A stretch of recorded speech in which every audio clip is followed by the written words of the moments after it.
some some wave tops and high points, but there's a really interesting book written by a gentleman named Gerald Borges, who I don't think has any real direct connection to the Concord Fire Department, but is really just a fire history buff in general. He really dug into the history of the Concord Fire Department and a lot of our firsts in development over the years.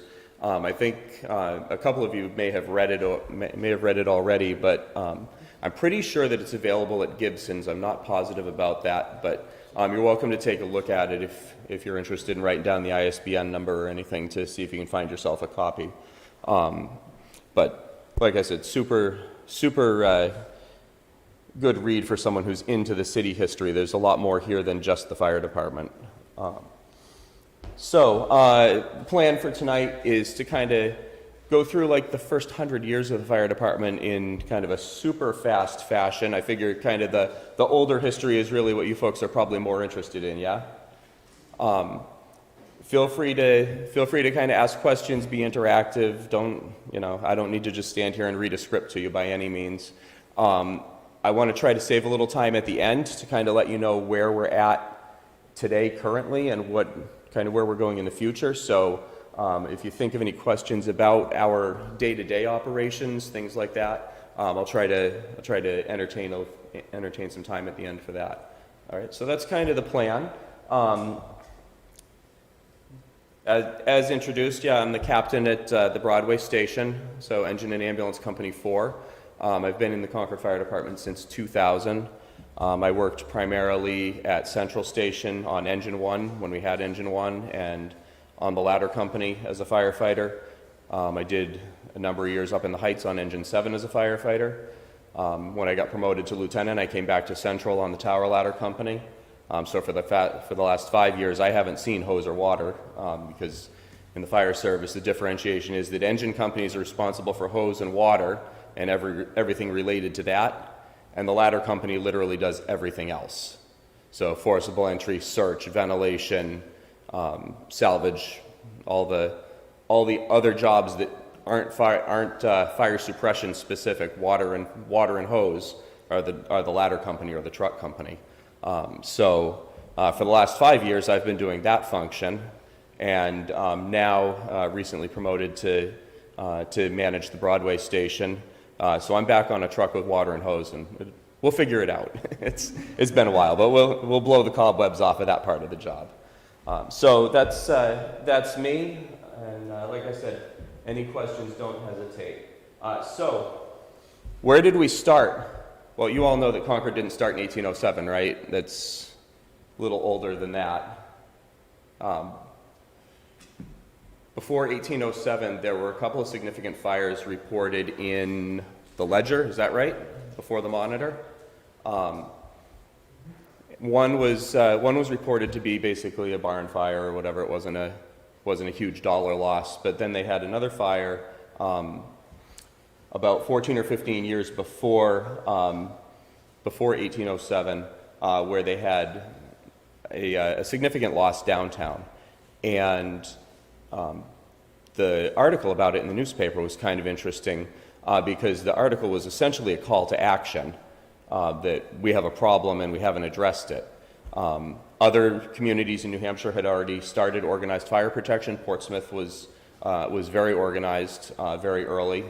They obviously had a bustling seaport and a lot more fire potential maybe than other communities did at the time, but they were highly organized well ahead of us. But like I said, it was another 14 or 15 years before, in 1807, 5 men were appointed fire wards. So at the time, a fire ward had been established by the General Court back in 1758 as an actual position. And they had a great deal of authority, both in fire prevention, enforcement, and command of fire incidents. So it was all stipulated by legislature as to what a fire ward was and what they could do. And if you read the names of the 5 gentlemen who were our first fire wards in Concord, you'll see some common names that you've probably heard in other Concord circles, right? So we've got Benjamin Kimball Jr. I'm no expert on the Kimball genealogy, but I imagine that he's been in this building before. Nathaniel Abbott, Sergeant Rogers, Timothy Chandler, and Paul Rolfe. So some relatively common Concord names, right? So that was really where organized fire protection kind of started, was by saying, all right, well, we need somebody to start trying to oversee this and figure it out. They got right to work, and just a few months later, incorporated Engine Company Number 1. Sergeant Rogers, who was listed as one of the 5 fire wardens, was also an incorporator on the engine company. Relatively quickly, they had a set of bylaws drawn up. They started recruiting personnel. And by May, actually before they were even incorporated, right? Because they incorporated in June. So before they were even incorporated, they had purchased a Hunneman hand pumper. So this is not the Concord piece, but this was the first fire engine in Concord. Hunnemans were made by a gentleman down in Boston named William Hunneman, who had previously been an apprentice of Paul Revere. We're good. So he was an apprentice of Paul Revere, and somehow he forayed into making hand-drawn fire engines. And the way that these work, I'm sure you've seen pictures of them before. Has anyone seen a hand tub actually operated? Nobody? I thought you guys were a historical society. You're killing me already. All right, so the way that these work is that these bars here are called brakes, and they extend out off the truck like big wings. And the truck is either horse-drawn or hand-drawn. Initially, the smaller ones, the lighter ones, were hand-drawn, and then as they progressed in size and whatnot, they started hooking them up to 1 or 2 horse hitches. But the way that it works is that they fold out the wings, the brakes. They've got hose here that they could put into the suction port in the bottom, into a water source, usually a cistern or a well, or they would set up the old bucket brigade and fill their pails and hand them down the line from whatever the water source was, and the bucket brigade needed to dump the water into the tub. It's literally a tub in the center of the engine, and try to keep that tank full. So the bucket brigade needed to be working faster than the 20 or 30 guys that were pumping the brakes up and down to run a two-section piston pump in the center of the tub. That piston pump would pick up the water and send it out initially through typically just a nozzle mounted on the top of the engine, and then they developed from there to laying out hose. The original hose was leather and copper riveted, so I'm sure that was really light and easy to work with. When I started in a previous community before I came here, I started in 1997, and we still had hose that was truly heavy canvas, brass couplings, marked 1940s vintage, that was still in service because unfortunately we couldn't get the stuff to fail our annual service test. So it stayed around. But that's where we started. A few years later, Engine Company 2 and Engine 4 were formed. There was an Engine 3 as well, but it wasn't city service. Engine 3 actually belonged to one of the manufacturing companies. And I don't remember if it was the railroad or Abbott Downing, but Engine 3 was down in the south end, the South Main Street, Store Street area at one of the manufacturing companies. So the company actually loaned the engine out and loaned their people out to city service when there was a fire. So really kind of original in the fire service to have, cooperative business governmental relationships, as well as, if you were in the smaller communities that were all volunteer, you would expect all the employers to be releasing their people to go to fires. It was clearly not as developed and organized as it is today, so getting as many people out as quickly as you could was, just as vitally important as it is now. Somewhere in the middle, I have a document that I brought that says, this is the original document establishing a fire district in the town of Concord on December 28th, 1818. And this one says that this was the first organization of fire protection in Concord. So a little disparity, but this is an original document. You're welcome to come up and take a look at it afterwards. That establishes some sort of fire districts that they were then government funding.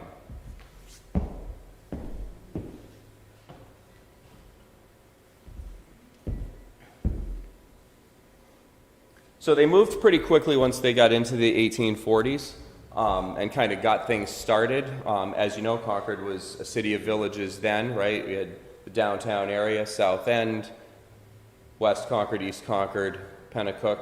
Am I missing any major villages? Millville? Yeah, Fosterville.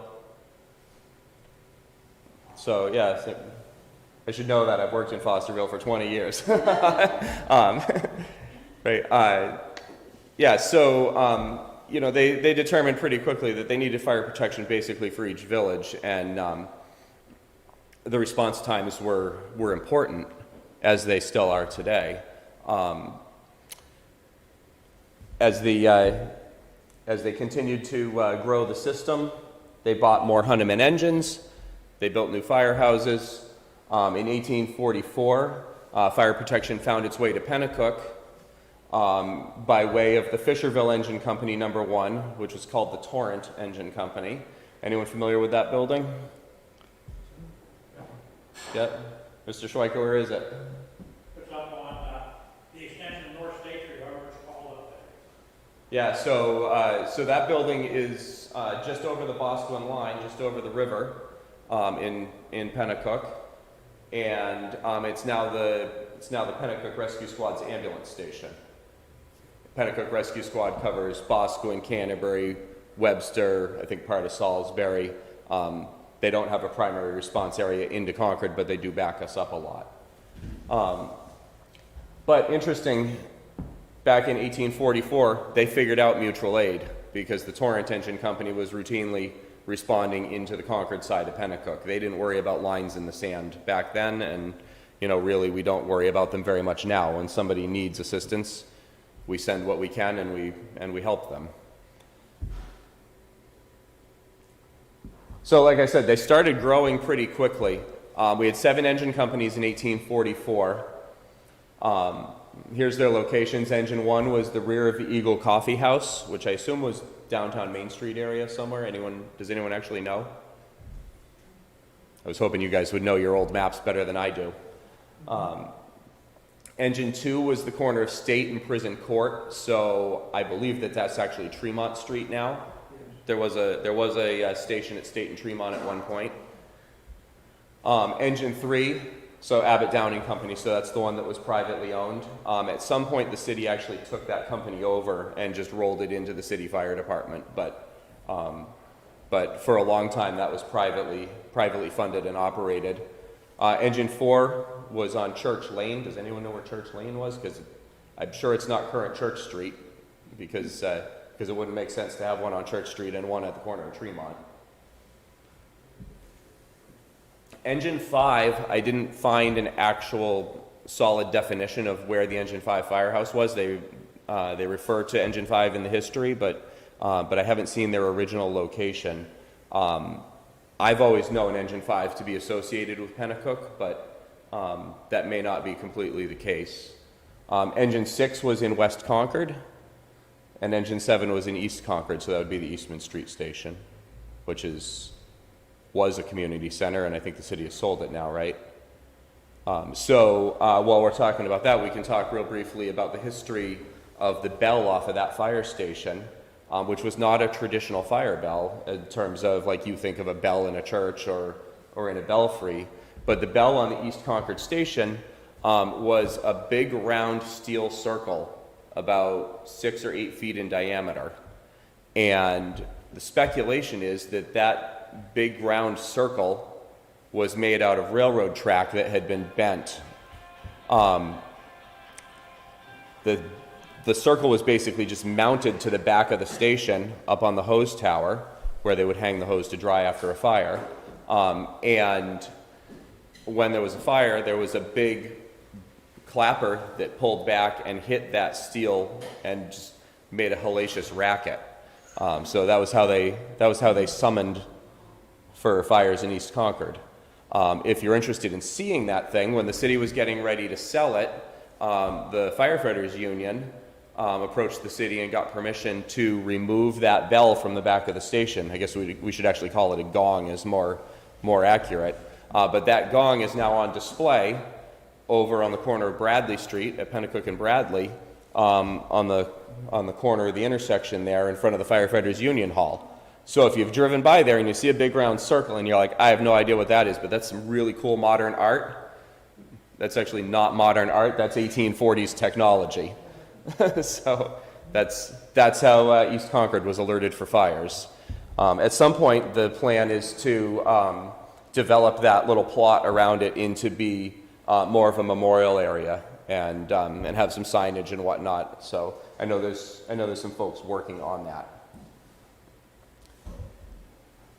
They went ahead and put an engine in Pennacook, called it Engine 8 in 1849, so I guess my speculation as to Engine 5 being in Pennacook probably doesn't hold water, right?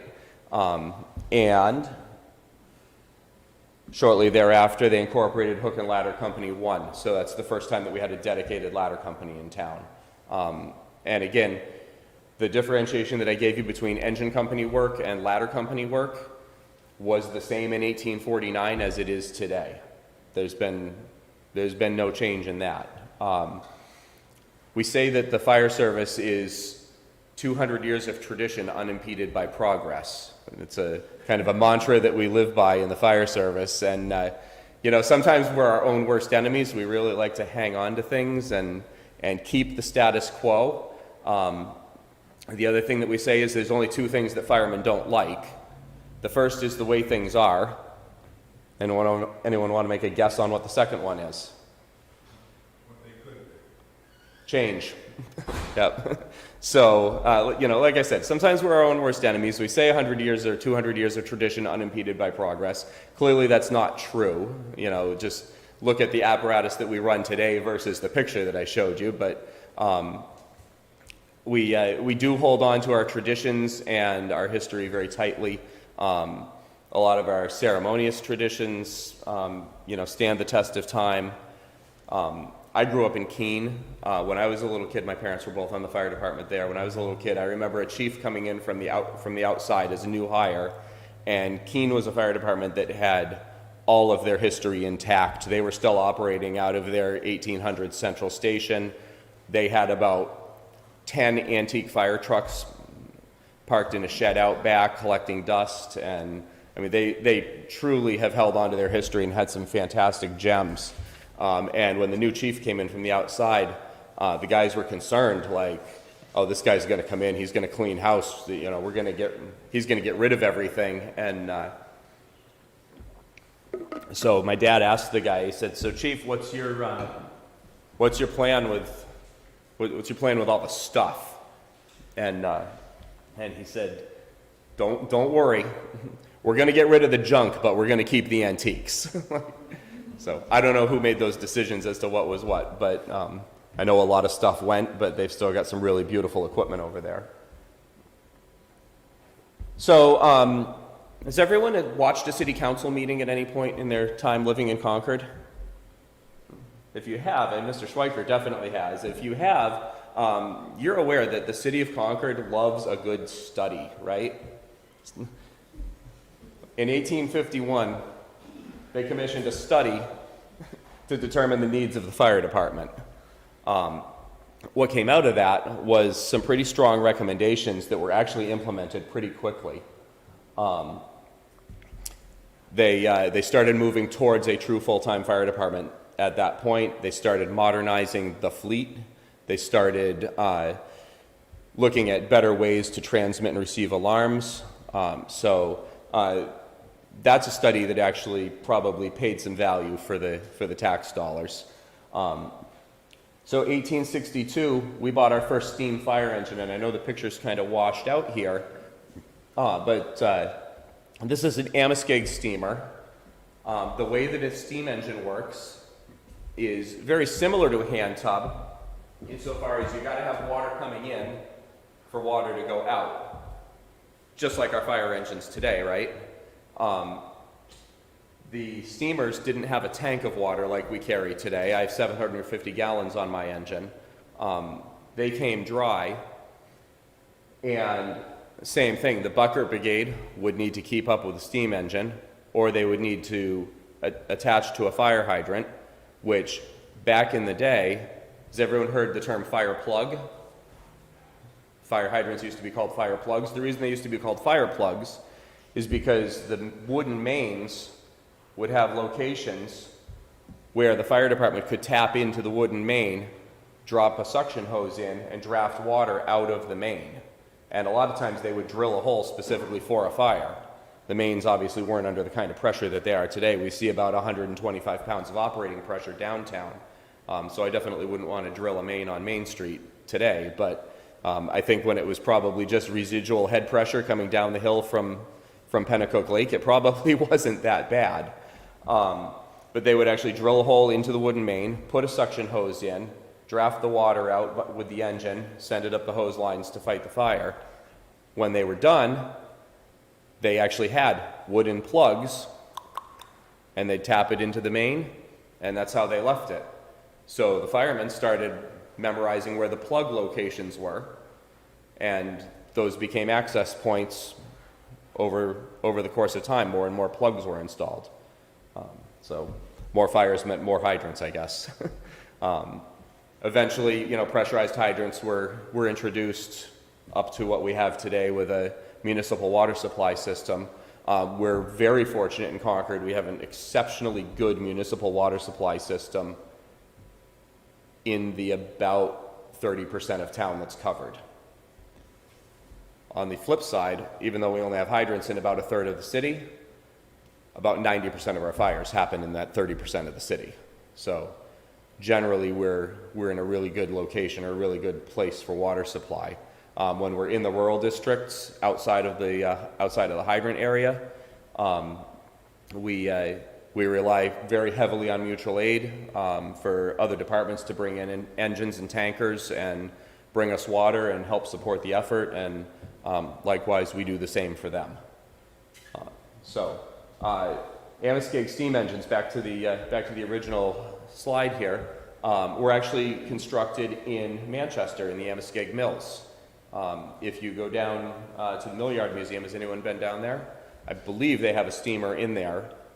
If it's not in there, it's over in the airport terminal. It kind of bounces back and forth between the two locations. But for about 40 or 50 years, Amoskeag made truly world-class steam engines.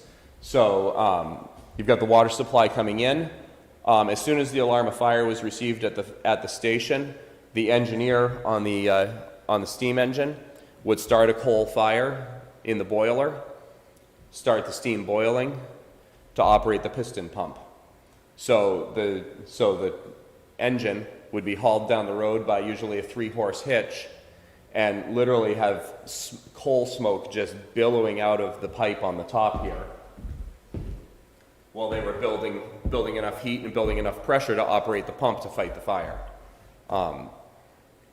There was a lot of discontent when steam engines were first introduced, that they were going to put the fire service out of business, put the firefighters out of business, because you needed clearly, a whole host of people to operate a hand engine, and you only need a couple to run a steamer. Luckily, you still need people on the fire ground to do all the other work. So really it was unfounded. The steam engines found their way in and took over, and the hand tubs were generally phased out. Very quickly, they bought more steamers. The second one was in 1867. They replaced 2 hand tubs with that. Maybe there was some valid concern about putting people out of work. I don't know. But and then in 1875, and this is stuff that was all the result of that wants and needs study that the city commissioned 20 to 30 years ago in long-range planning, the new central station was constructed on Warren Street. And you all know that building, which is now the YMCA daycare. As far as I know, Central Station on Warren Street was staffed full-time from the day it was built. I haven't heard otherwise to that, so I'm sure that there was on-call members in addition to the permanent force, but back in the 1800s, when you were a permanent firefighter, you were a permanent firefighter, meaning your residence was the fire station. And they had rotating lunch breaks that you could leave work for an hour. When you left work, you had to be wearing your Class A uniform. When you came back to work, you had to be wearing your Class A uniform. This is not a Class A uniform. Class A uniform includes the blouse, tie, bell cap, the whole 9 yards. It was very, very strict, very paramilitary. They were given 1 or 2 days a month off to spend with their family, and the rest of the time, permanent firemen were at the station. So that was how it was. That was the job. So we still hold on to that. Our career, our profession is a lifestyle. We do spend a lot of time at the station. We currently work 24-hour shifts. So we do shift change at 7 o'clock in the morning, and we work until 7 o'clock the following morning. We have 4 different shifts. There's 1 shift or 1 battalion on duty at a time right now. So I got out of work at 7 o'clock this morning after working 24 hours, and I'm on my days off right now. So I have 4 days off, and I go back to work on Monday next week for 24 hours. Then I'm off for 48, and then I'm back in for 24. And then I'm off for 4 again. So it's an 8-day cycle, and it just marches forward 1 day on the calendar each week. So if you start on Monday next week, the following week you start on Tuesday, and so on. The 48 hours in between our 2 24-hour shifts, though, is the gray area. That's when we're what's called the covering shift, and when we're the covering shift, we can be mandated to be held for overtime at any point in that 48-hour block that we're on covering time. So if I go to work and at 9:30 at night, the company officer that's supposed to be working the next day books off sick, the chief calls and says, guess what, you're staying tomorrow too. So my 24 becomes a 48 at the firehouse. After 48 hours, I can't be mandated. It becomes voluntary to stay beyond that. So basically, I can take 12 hours off, but I could be mandated back again. So when we have staffing crunches or when we have a lot of people out sick like we did with COVID, it's not unusual for us to go into work and work 48, have 12 off, work 36. Or work 36, have 12 off, work 48. And like I said, it's a lifestyle. We make it work, and that's it. I've got a question. John has a question. So what if there is a big fire? What if there is a big fire? We go to that fire. So if you're off duty, but I mean if you're off duty, you're 48 or you're 36. Sure. So if are you asking if we're working overtime if there's a big fire, or if we're on our off duty? Off duty. Okay. So yeah. So when we're the covering shift, that 48 in the middle between my 2 24s, if there's a big fire, or the city is really busy and they need to bring additional people in to cover the volume of incidents, they'll recall usually 1 or 2 shifts of people. So the people who are on their 48 in between their covering time come in for that recall. Once we're on our 4 days off, we can still be called in if there's a major incident. So generally probably 3 or 4 times a year, there's an incident significant enough, maybe a few more than that. There's an incident significant enough that we get called in on our 4 days off also. A full department recall, they call it a general alarm. When they transmit a general alarm, the entire department reports to work. So all 99 of us. Yes, sir. I seem to remember, decades ago, they used to blow the fire alarm, and that was to call the people who were off duty because they didn't have pagers and cell phones and whatnot, so the only way to bring in the people was to blow the fire alarm. Of course, in those days, they all lived in Concord, so that was easy. Yeah, that's correct. There was a horn on the old Central Station, and we'll actually talk about that in a minute. But let me tell you about a couple of other things on the old Central Station that will be of interest to you. So a couple of major historical artifacts that we saved when the old station was sold. Number one is the fire bell that came out of the belfry. It was removed by the firefighters, and somehow it ended up getting sold for scrap by the city.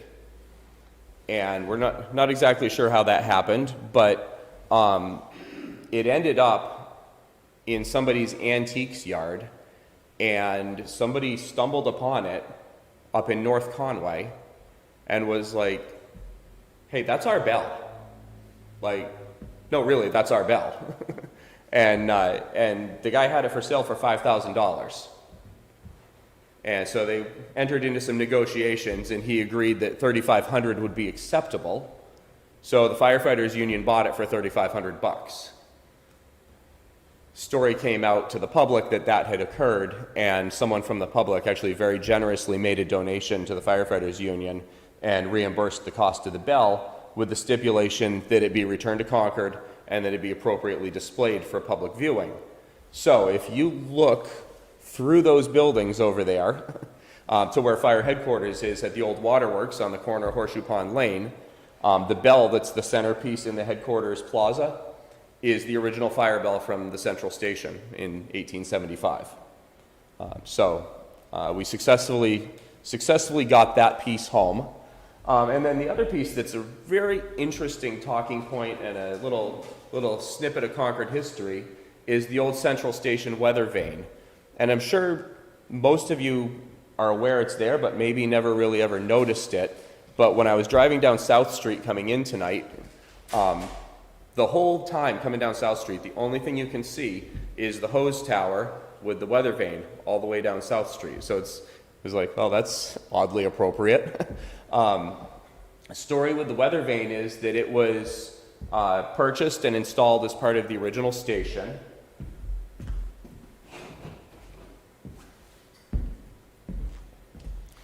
So it was constructed by Cushing and White in Waltham, Massachusetts, sometime around it's circa 1875 to 1885. It would have to be 1875. It would have to be one of the early models because it was put on the station when it was built.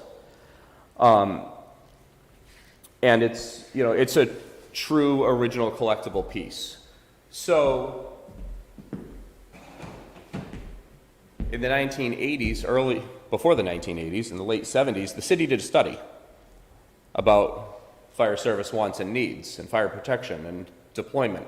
And they came to the conclusion that the fire stations were not where they should be, and that Central Station and several of the other buildings needed to be shut down, relocated, new buildings built. So that's how we ended up with the 4 stations that we have now. 4 stations that we have now are Central Station at 150 North State Street next to Boutwell's, Station 4, Broadway and McKee Square, Station 5, which is 46 Village Street in Pennacook, and then Station 7 on Loud Road in the Heights. So 4 stations. They held on to their district numbers. That's how you have Ladder 1, Engine 4, Engine 5, and Engine 7, going back 4 or 5 slides ago to where those companies were assigned. As they closed all the other companies, they held on to their number, so we haven't been renumbered 1, 2, 3, and 4. So it was pretty clear that it was coming down the line that Central Station was going to close. And it wasn't really known what was going to happen, but it was known that the weather vane was at risk of being stolen. There had been a lot of weather vane thefts, historic weather vane thefts in New England over the course of the late 70s and early 80s. So the firefighters went up there and took it down and essentially said, we need to put this in a safe place. So it was stored inside the station, and when they closed the station, they took the weather vane with them. It ended up going to the Broadway station when that building was built. There was a museum room allocated in that space. But there was a little controversy. Anyone familiar with the controversy of the Concord weather vane? Mr. Cohen is. The controversy was who owned the weather vane. what ended up happening was they ended up going back and forth about it. There was a lot of very public, very ugly debate about it. And it came to the resolution that the original weather vane could become property of the Firefighters Relief Association, assuming that they agree to preserve it properly and replace it with a replica on the building. So the weather vane that's on the old central station right now is a replica. The original is in the basement of Central Station in a display case in a museum room that we have over there at 150 North State Street. The original there's a binder up here that you're welcome to take a look at. But in 1988, when all of this controversy was going on, when someone was like, hey, where did the weather vane go? The original was valued at approximately $200,000 in 1988. It's one of, I think the book said 3 that were made. One came here, one went to Manchester, and one went to Nashua. The one in Nashua disappeared and is gone. The one in Manchester disappeared, and then similar to our fire bell, somebody stumbled upon it and reclaimed it, and it's been returned at this point. So 2 of the 3 are still in existence, and we have one of those 2. So, yeah, John asked me to focus on the weather vane a little bit and tell that story. So that's what I know about it, and some of it is documented in that weather vane binder. Like I said, you're welcome to come up and take a look at it. And some of it is just oral tradition that's been passed on in the department. So, 1880, we installed a game wall fire alarm system. Is anyone familiar with a game wall fire alarm system? So, game wall fire alarm system is basically a telegraph system on dedicated wire, low voltage telegraph. So the same as telegraphs used to be transmitted for communication from city to city or military to military.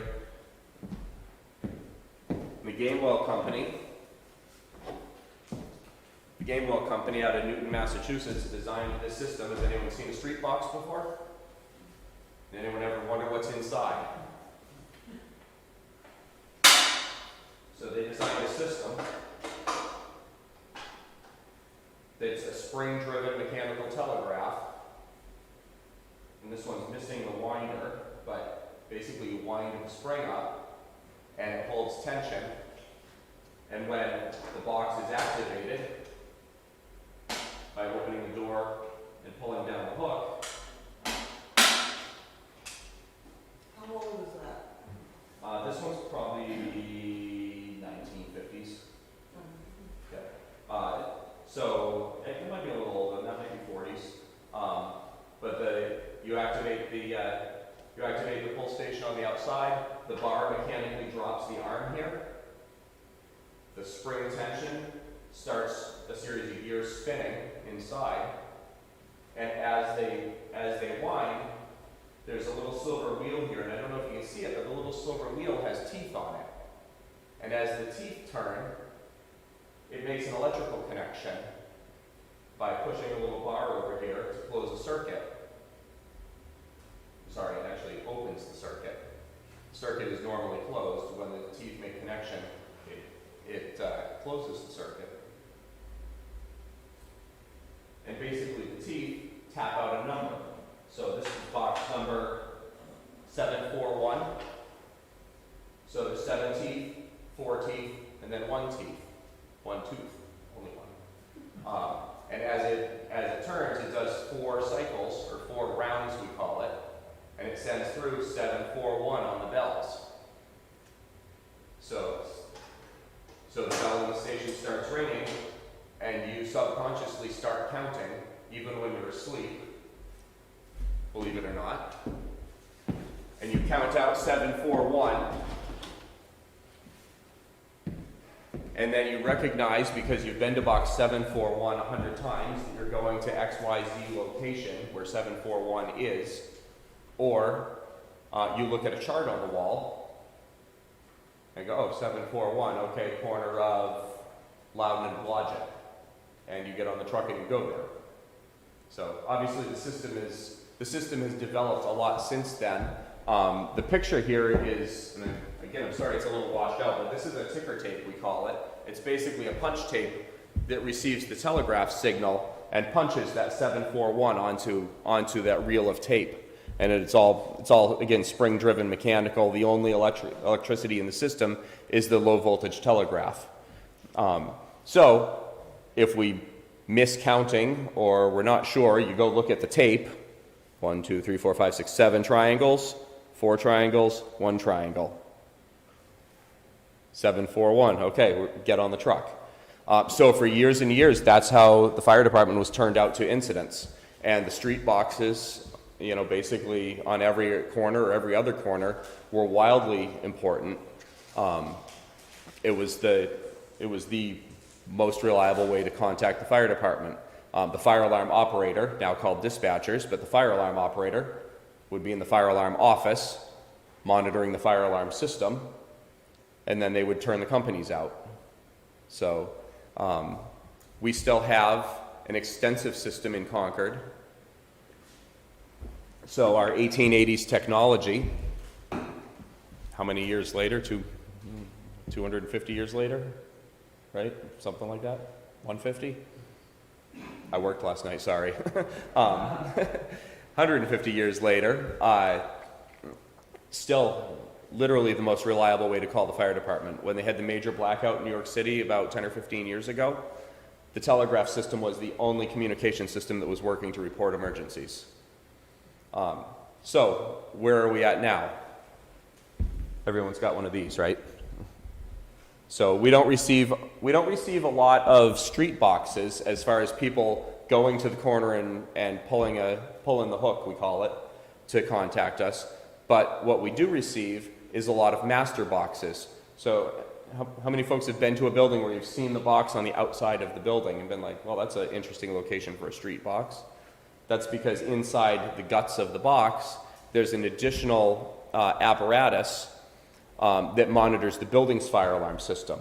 And when the building fire alarm activates, it trips the box transmits directly to us, and we turn out before the fire alarm monitoring company goes through their whole process, figures out what they're doing in Wisconsin or wherever they're monitoring the alarm, and then calls our dispatcher and repeats the information, and then our dispatcher figures it out. We get the bells directly in the station and we turn out. So I've been to a number of fires over the last 20 years that came in as a master box well ahead of anyone picking up their cell phone and calling.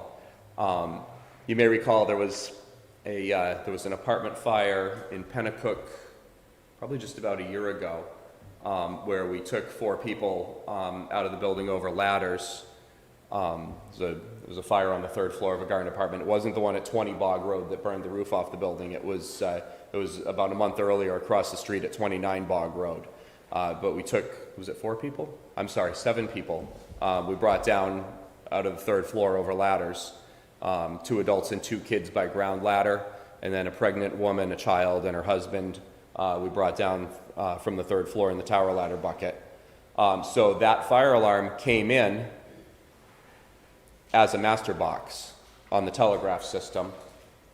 Engine 4 and the tower ladder were already committed to another fire downtown, which we had under control at that point, but we were still on the scene. So when that fire in Pennacook came in, the only company that was available was Engine 5. I think Engine 7 might have been on a medical call or something at the time, but Engine 5 was the only company that was available, Engine and Ambulance 5. But they turned out on the bells, and they were turning into the parking lot when fire alarm took the first 911 call reporting people trapped. So as far as they knew, they were going to a fire alarm activation at 2 o'clock in the morning and pulled up and had a fire on the 3rd floor and 7 people needing to be rescued. So the system does work. At this point, we believe in the technology enough that we're transitioning away from the true telegraph, and we're going to what's called radio boxes that basically self-maintain. They still report directly to our fire alarm office, but they basically do the job of the old telegraph system. It's gotten to the point that the telegraph system is just extremely expensive to maintain, and the radio box technology has come so far that it's trustworthy enough. Between cell phones and everything else, we were getting our calls. 1882, the Pennacook Firehouse burned. That happens sometimes. They decided to build the new station on Washington Street, and they purchased a steam engine for Pennacook at the time. Some pictures up here. This is a fleet at the original Central Station, or the Warren Street Central Station. Beside it is a picture of the Pennacook Station, and to the left is pictures of basically all the old companies. So they used to name their companies. I mentioned that the one in Boscawen was called the Torrent. So we had Pioneer in Pennacook. We had Goodwill. We had Alert. We had Cataract was one of them, and Old Fort was East Concord. But you're welcome to take a look at that picture and all the others as well. In 1894, they truly moved to a full-time fire department by hiring William C. Green as the first full-time fire chief.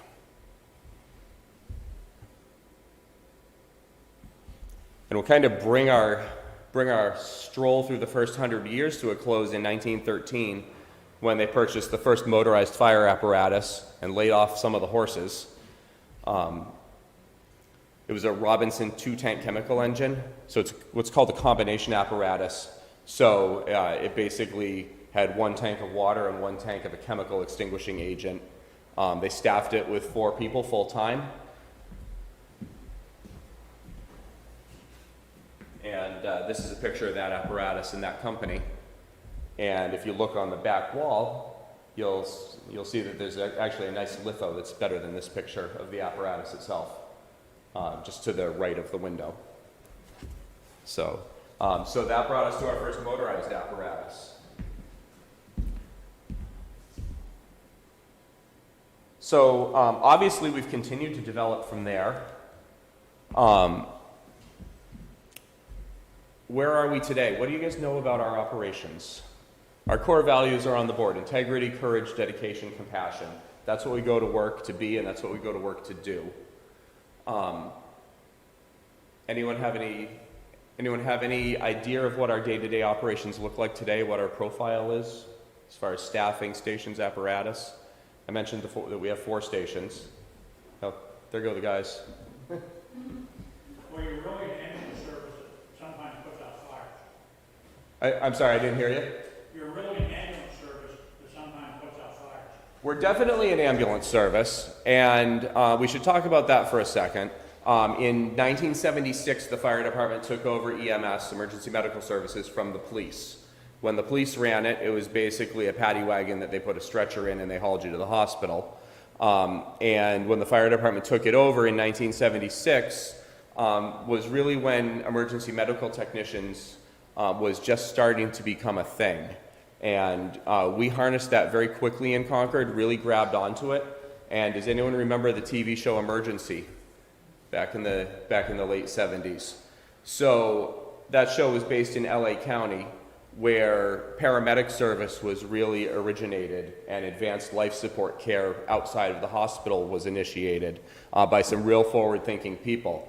Well, emergency came out in 75, 76, and in 1978, the first paramedic in New Hampshire graduated school and was Ray Thurston, who retired from the Concord Fire Department as deputy chief. And in 1978, we moved from a basic life support to an advanced life support model. We were the first in the state to have full-time paramedic service as your emergency medical services. So with that history, we have been very progressive in EMS throughout the years. We have really kept up. Our paramedics today operate at the highest scope of practice in the state, with the exception of the paramedics that come on the Dartmouth Hitchcock helicopter. And the only skill that they have that our paramedics don't have is the ability to hang blood in the flight because they're working with a nurse. But our paramedics have capability to do surgical airway. Our paramedics have the capability to use paralytic drugs and secure your airway if you can't because of a head injury or traumatic event or a medical event. I couldn't even begin to imagine, I couldn't even tell you how many medications they have available to them in the ambulance at this point. It's probably 100, about 100 different emergency medications for various illnesses. We're using pre-hospital CPAP and BiPAP for airway support. We have ventilators for patients who are intubated that we put a breathing tube into. We put you directly onto the ventilator now in the ambulance instead of doing it manually, which is clinically much more appropriate for the patient. So we're truly delivering the highest level of care in the street that you can receive in New Hampshire, here in Concord. Now, to say that we're an ambulance service that also goes to a fire once in a while, I would say is not 100% accurate. We do a great deal of EMS. We do send a fire engine on the majority of the EMS calls. And if you go back to the first slide where I had my name, you saw that I'm the captain of Engine and Ambulance Company 4. And I truly believe that we are a two-piece company. I have 5 personnel working with 2 vehicles, but we're a 5-person team, if that makes sense. And when we go to a critical medical call, a chest pain, a difficulty breathing, seizures, anything that's going to require any sort of advanced life support intervention, you need 5 people to deliver that level of care. It's just not efficient to do it with fewer than that. As a result, we have very high resuscitation rates in cardiac arrests, above the national average. We have very fast delivery times for strokes to the emergency room, where you can get thrombolytic therapy and have neurosurgery access.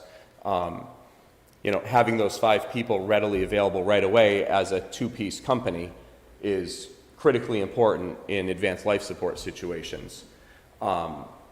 We also, as a result, have one of the lowest back injury rates in the state for EMS, from lifting and moving people, pulling people out from behind their toilet or out of their bathtub, or picking them up from behind their bed and getting people onto a chair and down outside the building. So very much a safety issue. One of the most common questions we see is, why does the fire engine always follow the ambulance? That's why. That being said, the fire engine doesn't always follow the ambulance. Sometimes the ambulance follows the fire engine when we're going to a fire-related incident, and the firefighter EMT driving and the firefighter paramedic on the ambulance are also firefighters. They have their turnout gear, they have their air pack, they have their hand tools, and when we arrive at a fire, they merge in with their company and again are a 5-person team. There's a great deal of research studies that have been done in the last 10 years proving out the efficiency increase when you start adding, going from 3 people to 4 people and 4 people to 5 people. And it's not a linear increase in efficiency of a company performing tactical objectives that are time sensitive, like stretching a hose line and applying water to a fire. The increase in efficiency is exponential. It climbs dramatically for every person that you add to the task. So that's why we operate in that model with a 5-person company on 2 vehicles. We respond to a lot more fire incidents than you're probably aware of. We respond to a lot of fire alarm activations that happen because there's a problem in the building, and because the fire alarm sounded and did its job, we arrive early, take care of the problem, minimize the damage, and it never is anything that anyone ever hears about other than the building owner and then maybe their insurance company. But that's day to day. We go to a lot of EMS calls. We also go to a lot of fire incidents. We also go to a lot of motor vehicle accidents. We also go to a lot of hazardous materials incidents, fuel spills, chemical releases, suspicious package calls. Being the state capital, we have a lot of risk for things like that. We go to a lot of water rescue incidents. A lot of water rescue incidents on the Merrimack River. We go to a fair number of technical rescue incidents requiring rope systems and other specialized equipment. And We provide a lot of support to the surrounding communities that just don't have the staffing, the equipment, and the ongoing training and skills maintenance to perform a lot of those technician level skills. We see ourselves really as an all hazards organization. We also provide regional dispatching for about 24 other fire departments in the area. And I just heard through the grapevine that we're going to be picking up another department to our regional dispatch center in the near future, as soon as they can get all the bugs worked out of making a transition. We provide a fire prevention division that has a fire marshal, that has an assistant fire marshal that does all the inspection services, all the fire investigations, code enforcement, plans review. Those two guys are tremendously overworked and understaffed, unbelievably understaffed for the volume of work that they have in the city. We have a training division with a training captain, and some of you are familiar with the new training grounds up by the transfer station on Old Turnpike Road. We used to train down at the arena, and we gave that land back to the city and moved our burn building, the Connex boxes that are all put together. That's a simulated burn building where we do live fire exercises and all sorts of other training. And that training grounds opened about 2 years ago, year and a half ago. It continues to be a work in progress, that we have a lot of plans for additional things that we want to add to that to do our ongoing skills maintenance as well as our recruit training. That's kind of our daily operations in an overview. We currently staff on duty 1 battalion chief, who's the shift commander, 3 engine companies with an officer, an operator, and a firefighter, 3 ambulances with a firefighter, paramedic, and a firefighter, and then 1 ladder company with an officer, an operator, and a firefighter. The most recent change, talking about our history, the most recent change is that the ambulance in Pennacook, Ambulance 5, was relocated to Central Station and is now Ambulance 1. That was done in response to call volume in the downtown area versus Pennacook. Although it's a long response time to Pennacook, they added a person to Engine 5, so Engine 5 is a 4-person engine company right now. They respond on all medical calls in Pennacook and start advanced life support care. They wait for transportation to come from downtown now. We needed to move the ambulance downtown to cover the call volume down in this area. 3 ambulances covering 63 square miles, 3 fire engines covering 63 square miles. There is no fire engine at Central Station, so there is no water or hose there. There's ladder company, an ambulance, and the battalion chief. When Engine 1 was put out of service in 2009 or 10,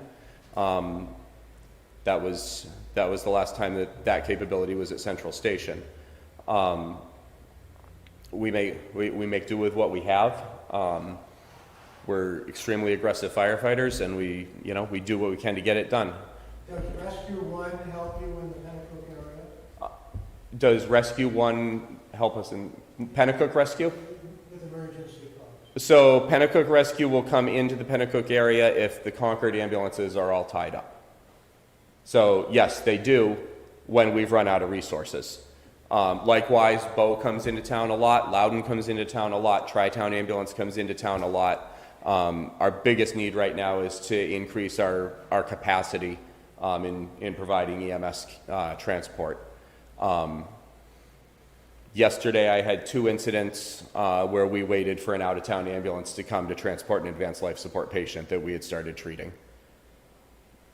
Are the problems concerning on-street parking all been solved as far as the fire department? They'll never be solved.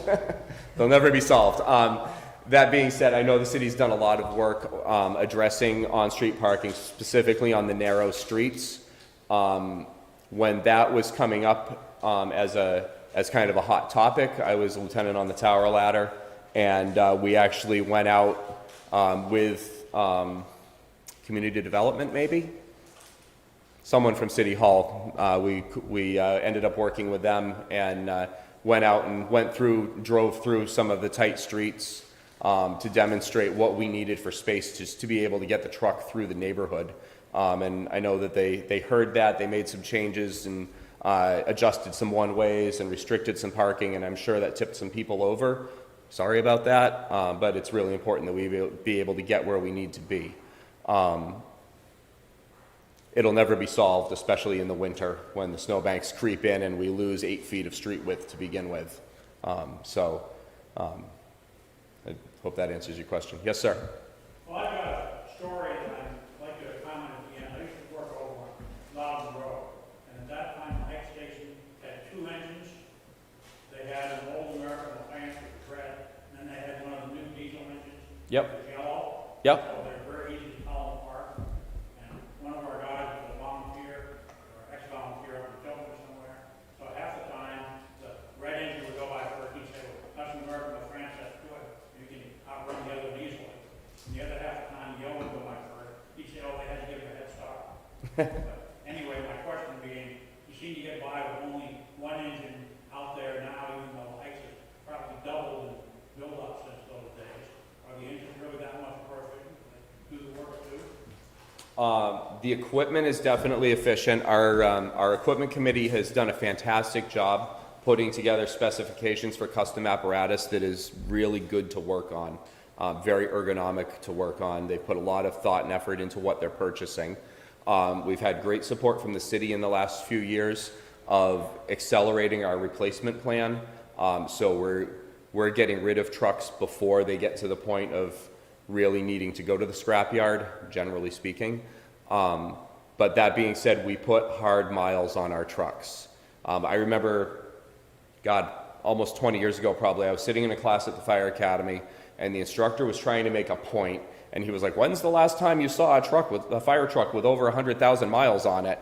And I was like, I've never driven a fire truck in Concord with less than 100,000 miles on it. Like, we put a lot of mileage on. It's hard miles. It's tough on the equipment. The replacement plan is absolutely necessary. I'm super lucky that in my new position at Broadway, they got a new engine assigned 2 weeks before I got assigned there. You know, I'm riding fat right now, but we definitely appreciate the city's support on apparatus replacement. It's completely necessary. Last year we did 9,700 emergency responses with 3 engines, 1 ladder, 3 ambulances, and 1 chief on duty. I couldn't tell you how many calls we gave away. I say gave away, but had mutual aid ambulances or mutual aid engine companies come in and handle on our behalf because we just weren't available. You know, we'll go for a couple of hours sometimes without a call, but then things stack up. And in the last month, I could tell you multiple times that I've been on duty that we've had 3 mutual aid ambulances in the city at the same time because our 3 ambulances are already committed. And if our 3 ambulances are committed, chances are that our engine companies are tied up also. When we get busy like that, what we end up doing is we try to tear a company away from the call they're committed to.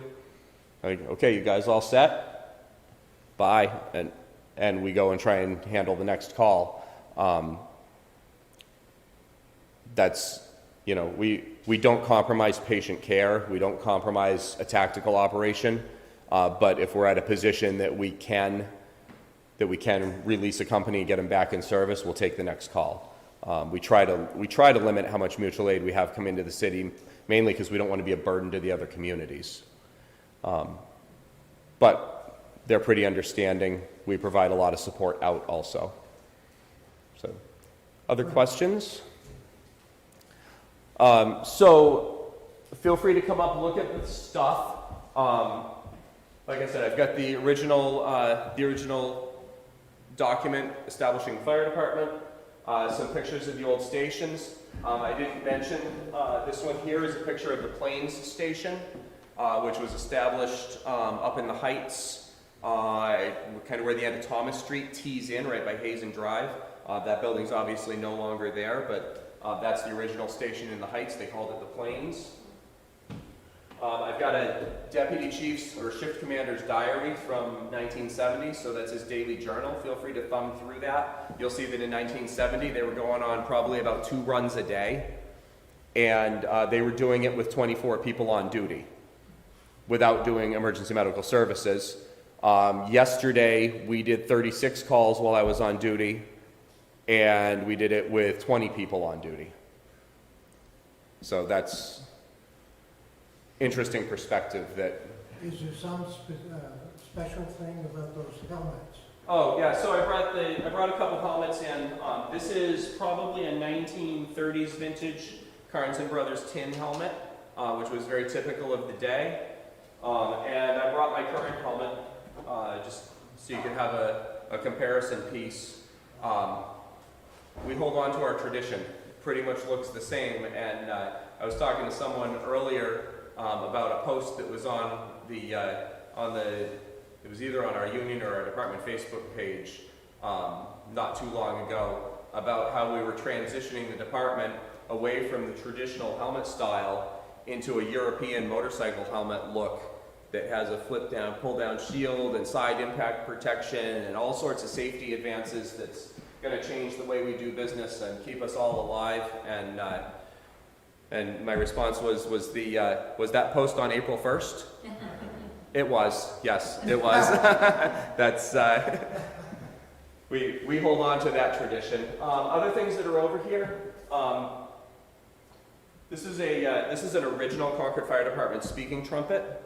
And the speaking trumpet took place of the radio back in the 1800s. So the foreman or the officer would have the speaking trumpet and literally speak through it to project their orders. And there's a note in here that you're welcome to carefully take a look at, but it basically says that in 1880, the company had a very successful ball, and the committee decided that they would spend $53.73, I'm sorry, $41.53, so they saved $12 of the money they made, to buy 2 speaking trumpets for the foreman and assistant foreman of the company. So we have, I believe, both of these original trumpets, but I brought this one over. Other things that are over here, these are a couple of really unique antique badges. This particular one is an original Hook and Ladder 1 badge. This is easily mid-1800s. This one was found by one of the State Fire Marshal's office investigators, who's a metal detecting guy, and he was out in a field and found this badge, so he cleaned it up and gave it to us on this little plaque. But this is probably one of the coolest pieces that we have. And then the other 2 are a couple of hat badges off of the firefighters' bell caps. I just brought them over to give you a couple of examples, but this is an original Ladder 1 hat badge. It's stamped with Ladder 1. And this one, which is probably from the 1950s, is just a generic Concord Fire Department. And this is the same badge that the firefighters still wear on their bell caps. So if you joined the department today, this is what you would be issued for your hat, except it would be fresh and shiny. The litho here is the White's Opera House fire. Anyone know where the White's Opera House was? Where was it? The corner of Park and Main. Main and Park, yeah. So the building that's currently the basement is the American Barber Studio. So November 30th, 1920, the White's Opera House burned relatively dramatically. The top 2 floors was a theater space. The rest of it was rented commercial space. There was a hotel either in it or adjacent to it that also sustained some damage.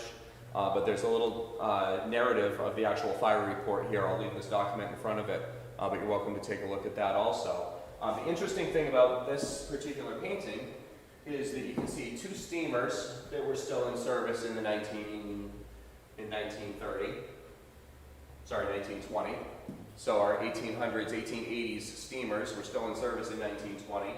And then this engine in the center is an American LaFrance piston engine, so a motorized piece of apparatus. I'm sorry, it's not an American LaFrance, it's an Aaron's Fox piston engine, Those are one of the most beautiful, classic, antique pieces of fire apparatus you'll ever see.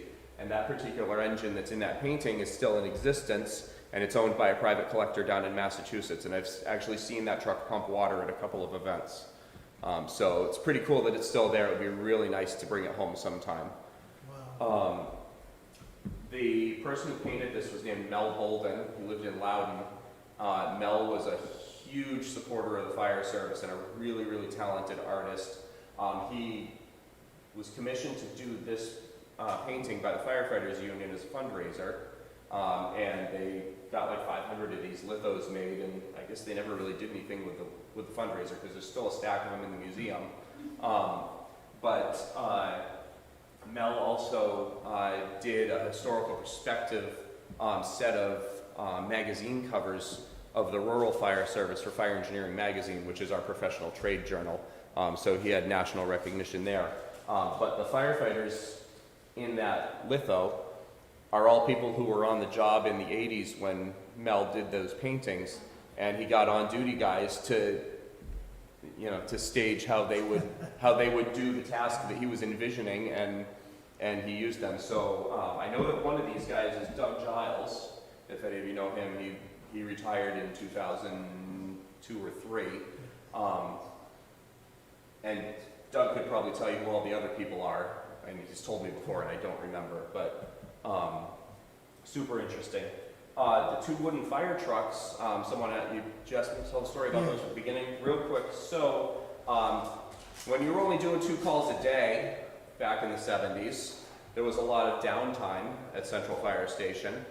They had a full wood shop in the basement, and the on-duty companies throughout the year would be down in the wood shop in their downtime, and they would produce these toy fire trucks by the dozens, and they're 100% handmade from scratch, every piece made in the Central Fire Station, including the lead grill and steering wheels.